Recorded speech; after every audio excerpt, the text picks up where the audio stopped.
Both of these presidents just arriving at the meeting site. They were about 40 minutes behind schedule at this point after some of that political theater appeared to be at play this morning. Both men, though, now inside with their teams in place.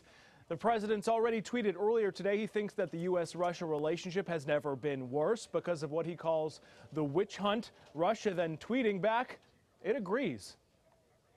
From their first face-to-face last year at the G20 summit in Hamburg, President Trump worked to keep his conversations with Putin close, rejecting a skilled team of staff customary for key critical meetings, taking only then Secretary of State Rex Tillerson into his first encounter planned for 45 minutes, lasting over 2 hours.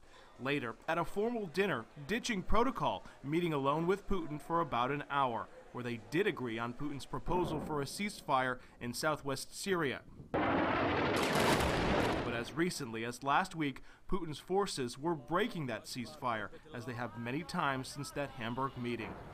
Syria is expected to be on the agenda in Helsinki today, along with meddling in the U.S. election and Crimea.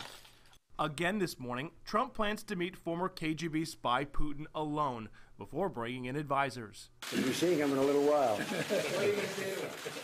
We'll do just fine, thank you. This morning and at NATO, the beginning of his European trip, Trump was on the offensive.